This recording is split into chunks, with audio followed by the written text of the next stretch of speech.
Nunca coloque Deus em uma posição de que Ele tem obrigação de te servir, de te honrar, de te responder, porque você se denomina cristão. Quando você levar o seu pensamento a Deus, quando você levar a tua oração ao Pai, lembre-se sempre do próprio Jesus de Nazaré, quando deu o exemplo, dizendo: Pai, seja feita a tua vontade. Então a nossa oração e a nossa confissão de fé não é para que Deus mude os seus planos a nosso respeito, é para que o nosso coração venha mudar a respeito de Deus. Quando você orar, quando você confessar uma palavra diante de Deus, quando você levantar as tuas mãos para louvar, sempre seja em forma de gratidão e exaltação pelo que Ele é e não pelo que Ele pode fazer na sua vida. Jó, ele declarou: nu saí do ventre da minha mãe e nu voltarei para lá. Em outras palavras, Jó estava dizendo: eu não trouxe nada para a terra e certo é que daqui também não levarei nada. Então, tudo que nós temos, abençoados, é presente, é dádiva, favor de Deus. E favor não se compra, favor não se conquista, favor é algo imerecido. Ele nos favoreceu, Ele nos beneficiou com a sua graça. O apóstolo Paulo, falando no livro histórico de Atos dos Apóstolos, Paulo diz lá no capítulo 17, se não me falha a memória, no versículo 28, Paulo disse: nele vivemos, nos movemos e existimos. Nós somos quem somos porque Ele é o Senhor das nossas vidas. O mesmo apóstolo Paulo, ele dá esse exemplo de confiança e entrega ao Senhor. Quando ele ora por 3 vezes dizendo: Pai, tira de mim, arranca de mim esse espinho na carne. E ele ouve a voz do Cristo ressuscitado dizendo: a minha graça te basta, porque o meu poder se aperfeiçoa na tua fraqueza. O Senhor e Cristo, aquele que vive e reina para todo sempre, aquele que é adorado pela igreja, aquele que é exaltado pelos filhos, aquele que é digno de receber toda a honra e toda a glória. Os teus propósitos, os teus decretos não podem ser frustrados, Pai. Por isso eu confio em Ti, e a Tua igreja acredita, confia e descansa em Ti. Traz na nossa mente, Pai, esta consciência, traz na nossa mente essa renovação, traz no nosso espírito esse espírito de entendimento, de reconhecimento de quem Tu és em nossas vidas, Pai. Queremos sempre Te louvar e bendizer o Teu nome. Amém? Eu quero deixar essa reflexão aqui.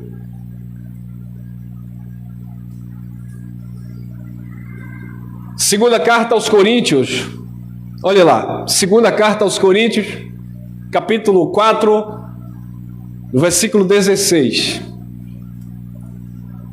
Daqui a pouco nós vamos louvar. Segunda carta aos Coríntios 4, 16. Disse o apóstolo Paulo, amor, baixa só um pouquinho, tá? Disse o apóstolo Paulo, segunda carta aos Coríntios 4, 16. Por isso, nunca ficamos desanimados, mesmo que o nosso corpo vá se desgastando, nosso espírito vai se renovando dia a dia. Por isso nunca ficamos desanimados. Paulo não está dizendo que nós não ficamos desanimados. Paulo está dizendo para você não se entregar ao desânimo. Ou seja, não fique desanimado, levante a cabeça, tenha bom ânimo. Não se entregue ao desânimo. Jesus de Nazaré, ele disse: no mundo tereis aflições. Porque aqui no que tange a esse plano terreno, há sim aflições. Então Jesus disse: no mundo tereis aflições, mas tende bom ânimo. Queridos, Moisés tinha morrido, o líder de Israel, amém? E um jovem chamado Josué teve que assumir o ministério para conduzir o povo de Deus. Só que Josué estava desanimado. O seu mentor havia partido. Olha se não é assim. Quando alguém querido da sua família parte, quando acontece alguma coisa que você perde alguém, naturalmente há um desânimo. Josué tinha perdido o seu mentor, só que havia um ministério na vida de Josué. Ele seria o sucessor para conduzir o povo de Deus à terra prometida, a terra física, Canaã. Aquele povo que viveu perambulando como nômades precisava de um descanso físico. Eles guardavam o sabático, o descanso de 24 horas, porque aquilo ali era uma alusão à terra prometida que eles iam entrar. Então o descanso dele era apenas de 24 horas, que Deus tinha estabelecido pela lei. Mas havia uma promessa de que eles iriam entrar em um descanso, em uma terra que iria fluir, uma terra que manaria leite e mel. E Josué iria conduzir aquele povo, mas Josué estava desanimado. Deus disse: levanta-te. Moisés é morto, mas você levanta-te, tenha bom ânimo. E Josué se levantou, preparou seu exército e foi à conquista daquilo que Deus havia prometido. O apóstolo Paulo disse: por isso nunca ficamos desanimados, mesmo que o nosso corpo vá se desgastando. Em outra tradução, o apóstolo Paulo diz: ainda que o nosso homem exterior se corrompa, é a mesma coisa. Mesmo que o nosso corpo vá se desgastando, ainda que o nosso homem exterior vá se corrompendo, porque corpo, matéria, é corruptível, abençoados. Mas ainda que o nosso corpo vá se desgastando, ainda que o nosso homem exterior vá se corrompendo, todavia, contudo, o nosso espírito vai se renovando dia a dia. Ô irmão Elcio, o que é o espírito aqui? É a essência do Filho de Deus? Não, o espírito aqui é a mente. É uma renovação diariamente na nossa vida pelo Evangelho. Porque aqui não é o espírito do homem interior, ou seja, não é a sua identidade. Porque a identidade, o teu espírito não fica velho para se renovar. Mas a tua mentalidade envelhece. O teu entendimento fica ultrapassado. Se você pegar vocês que, por certo, tem mais conhecimento do que eu nessa área, se vocês olharem uma matéria, até a correção da língua portuguesa, ela sofreu durante o tempo muitas alterações. Sempre tem que haver uma avaliação, uma renovação. Alguém vem e traz uma compreensão diferente, acrescenta algo, porque sempre estamos passando por esta fase de evolução. Assim, abençoado, é a nossa mente. A nossa mente, ela não pode ficar estabilizada. A nossa mente não pode ficar estatizada. A nossa mente precisa de quê? Renovação. Então o Evangelho da Graça é esta metanoia que está sempre renovando o nosso entendimento, renovando a nossa mente. O Evangelho sempre está trazendo revelação dentro do contexto bíblico. Isso é uma renovação diária. Por isso que o apóstolo Pedro diz, o apóstolo Pedro diz, crescei na graça e no... E como é que você cresce na graça e no conhecimento, se não for pela renovação da mente?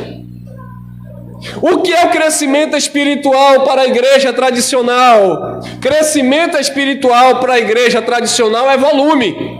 A igreja está cheia, o pastor diz que está crescendo espiritualmente, mas não é. Volume não é sinônimo de maturidade espiritual. Volume, concentração e massa não é sinônimo de espiritualidade.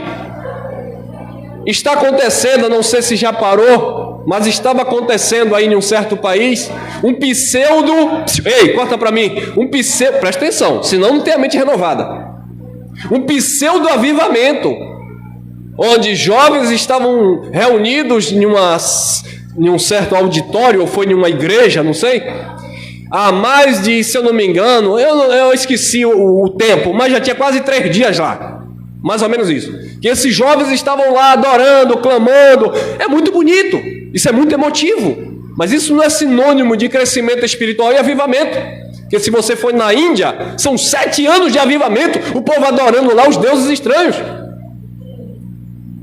Várias concentrações em massa, religiosamente falando, pelo mundo, de 2, 3 meses, as pessoas lá gritando os seus deuses. Então isso também é avivamento? Não.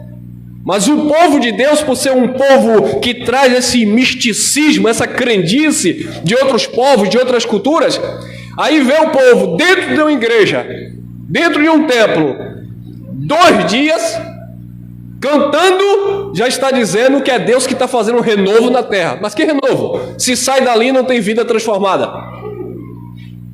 Em Toronto, no Canadá, aconteceu isso, onde o pseudo-avivamento aconteceu, onde as pessoas caíam e ficavam lá, e tal, e gemendo, e tal, e tal. E o que é que nós temos hoje de avivamento daquele acontecimento? Uma praga, uma mentira dentro das igrejas evangélicas. É o mistério, é o culto do cai-cai, que não edifica ninguém. Só traz satisfação e ego para a carne do ser humano. É porque eu busco mais, é porque eu sou batizado com o Espírito, é porque é isso. Vaidade humana. Qual foi o outro avivamento que aconteceu na história? Lá na rua Azusa, onde as famosas línguas estranhas foram vivenciadas, evidenciadas. Que não tem nenhum fundamento bíblico, porque falar em línguas estranhas na Bíblia era falar pelo Espírito em outro idioma sem nunca ter estudado. Mas inventaram o tal do labachura, ele me canta que todo mundo cai achando que é poder de Deus. Mas não é. É simplesmente religiosidade. E quando alguém critica os religiosos para se defenderem, diz que as pessoas estão se levantando contra o mover do Espírito Santo. Mas não tem nada a ver de Espírito Santo. Não tem nada a ver deste pseudo-avivamento com aquilo que aconteceu em Atos dos Apóstolos. E o que é que falta? Renovação da mente. Agora o problema é que o homem natural ele vai se desgastando, o homem natural ele vai se corrompendo, ele vai, sabe uma esponja? Nós dizemos que a mente de uma criança é como uma esponja, gosta de absorver tudo, ou absorve tudo, amém? Então o que é que acontece? A religião é mais ou menos isso, e o crente desapercebido, que não tem a mente renovada, ele é essa esponja. Tudo que vem para ele como verdade de Deus, ele recebe, ele absorve. Alguém caiu ali e disse que foi no poder de Deus. Ele não consultou a Bíblia, ele não estudou, ele não consultou a exegese, a hermenêutica, o texto, o contexto, os pactos. Simplesmente ele disse, é poder de Deus. Então tudo o que acontece, e se tiver um líder na frente, e se esse líder se denomina evangélico ou cristão, tudo é de Deus. E quem disse que é assim? Quem disse que é para você olhar para mim, porque eu me denomino cristão, tudo que eu falar, quem disse que é para você absorver como se eu estivesse falando dentro de um contexto bíblico? Eu posso falar outras coisas, eu posso falar coisa que eu penso, eu posso falar coisa que eu acredito. Então, o que tem que ter em mim é caráter para tirar a minha parcela, a minha participação e deixar a palavra fluir para que a igreja seja edificada. Coisa que eles não têm, porque maliciosamente eles colocam o seu eu na frente. Eu penso assim, Deus me inspirou aqui, porque Deus me revelou aqui, porque Deus disse isso, mas não tem um fundamento. Aí detalhe, não basta ter fundamento bíblico, tem que ter coerência, uma relação, um contexto. Porque eu posso também pegar um texto isolado fora do contexto e dizer que tem fundamento bíblico. Eu posso também falar que vocês devem dar o dízimo, porque o dízimo está na Bíblia. Se está na Bíblia, tem fundamento bíblico, mas não tem um fundamento pactual com a graça de Cristo. É fácil eu pedir dízimo, mas ensinar que Jesus nunca pediu. É fácil eu pedir dízimo, mas ensinar que os apóstolos nunca pediram. Viu aí? Então não basta estar na Bíblia. Então não adianta. Como alguém diz assim, está escrito eu creio, mas você crê como? Crê dentro de que contexto? Porque está escrito, você vai crer. Está escrito eu creio. Jesus de Nazaré, com 8 dias de nascido, foi levado no templo, circuncidado e apresentou 2 casais de rola e 2 casais de pombo pelo sacrifício pedido da lei de Moisés. Está escrito. Mas você vai circuncidar seu filho? Não. Porque quando Paulo disse está escrito eu creio, Paulo estava com um raciocínio dentro de um contexto, ensinando para a igreja o que era que você tinha que crer. Crer no único Deus, sim.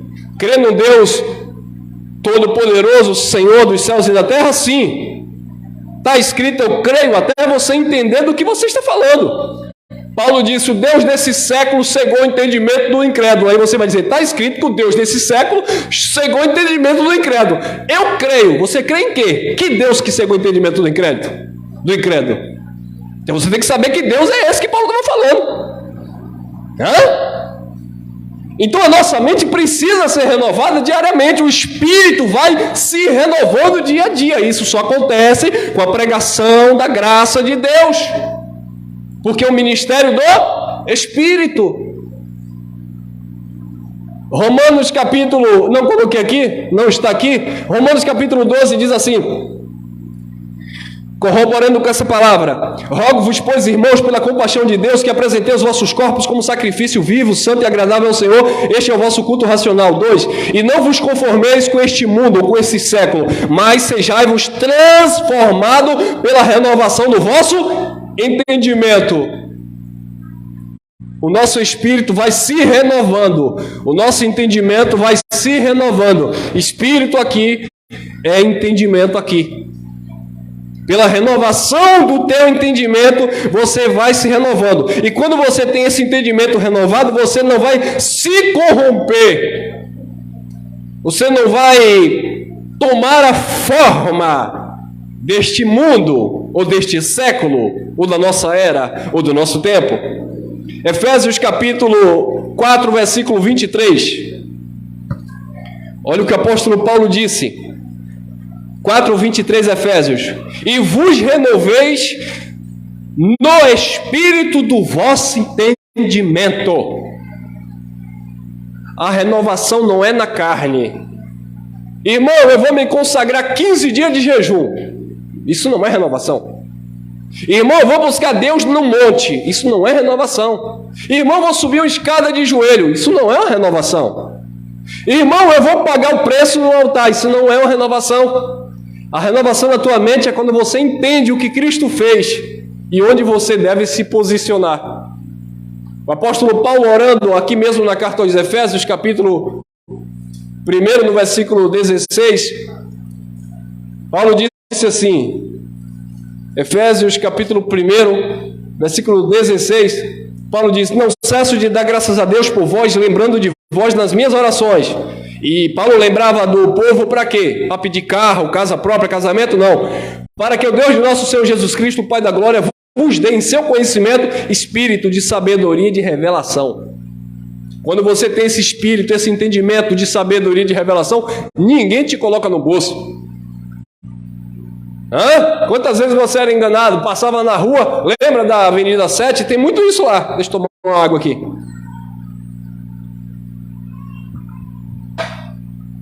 Na Avenida 7 tem muito isso.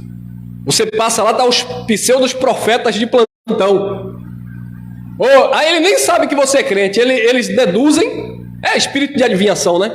Eles olham, primeiro eles olham para a roupa. Se vê que a pessoa está lá, a mulher está com aquela saia comprida, aquele cocôzinho famoso, ele vai deduzir que é crente.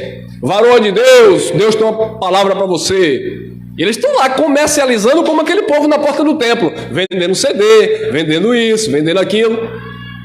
Então eles estão lá fazendo isso, comercializando a fé. Então, se ele vê que a pessoa é crente, eles trazem uma profecia, porque afinal de contas, todo crente, teoricamente, acredita em uma profecia. Que não é profecia, é uma profetada, porque eu acredito em profecia. Profecia foi algo que foi revelado que aconteceu em Cristo. Algo que foi profetizado acerca de Cristo, que é uma verdade em nós.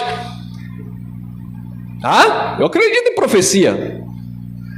Porque a lei e os profetas vigorou até João Batista. Cristo é o fim da lei e dos profetas. Todas as coisas convergem, congregam em Cristo, voltou para Cristo. Quem está em Cristo está completo.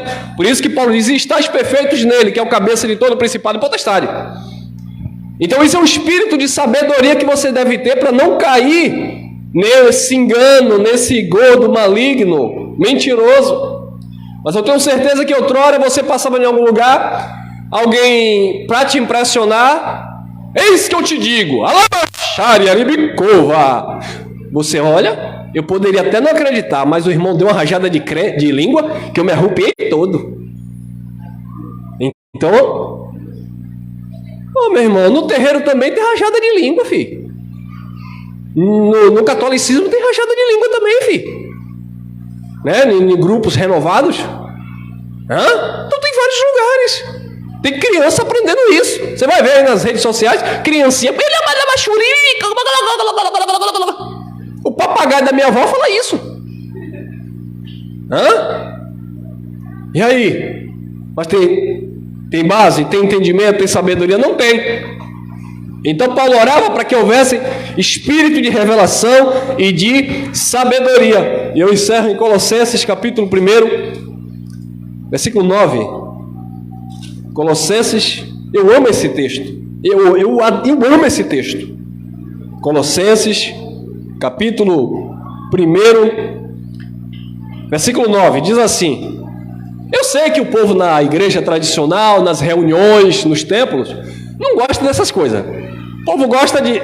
Qual é o versículo que o povo gosta? O Senhor é o teu pastor e nada vai te faltar. Você pode todas as coisas, aquele que te fortalece. São esses textos. O Senhor manda te dizer que os propósitos da sua vida irão se cumprir. Claro que os propósitos de Deus vão se cumprir. Quem não vai cumprir são os meus. Mas quando trazem um entendimento desse, o povo, o que é isso aí, irmão?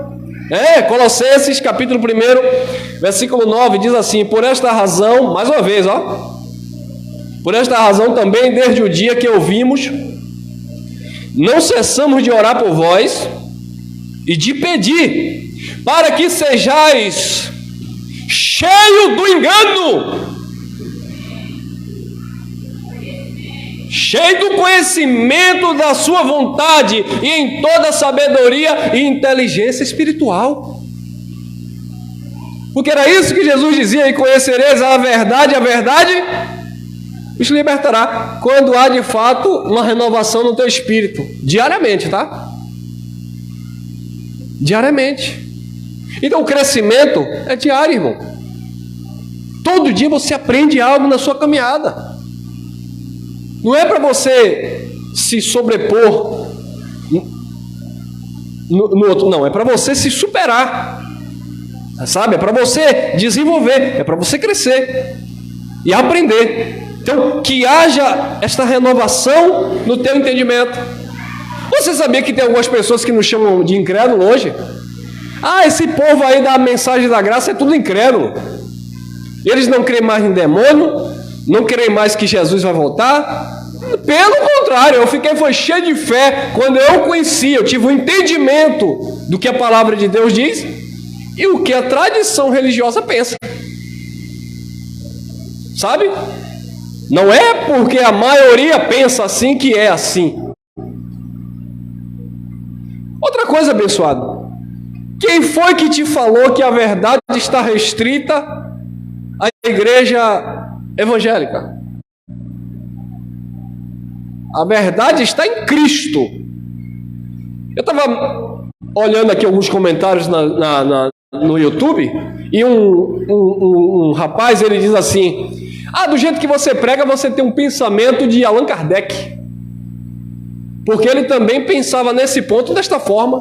Glória a Deus que ele pensou um ponto em linha com a graça. Ah, porque do jeito que você prega, você está pensando parecendo aquele pessoal da TJ. Porque nesse ponto eles também não pedem dízimo. Que bom que pelo menos nesse ponto eles acertaram. Ah, porque vocês estão pensando igual a congregação cristã. Porque nesse ponto eles entendem que não existe um pastor, porque o pastor é Cristo. Que bom que eles também pensam nesse ponto. Por quê? Porque isso mostra que a verdade ela não está restrita a uma pessoa. É um espírito de sabedoria que alguém adquire conhecimento independente da religião. Se você for bater papo com certos ateus aí, que estuda a Bíblia até para desfazer, não em um sentido espiritual, até porque eles não creem, mas no sentido histórico, no fator histórico, eles dão uma lapada em muito crente. Vai debater com agnóstico. Agnóstico não é ateu. Agnóstico crê em Deus, mas ele não crê pela Bíblia. Ele crê que existe um ser supremo, um eterno, alguém, criador. Mas eles não crê biblicamente em Cristo. Eles creem em Deus. Agnosticismo, eles estudam, eles querem detalhadamente. Vá debater com uma pessoa dessa que conhece a história. Que você vai falar do Velho Testamento, eles dão uma lição. Aí o crente religioso vai olhar e vai dizer assim: mas isso aí é a letra mata. Isso aí não quer dizer nada, quer dizer muita coisa.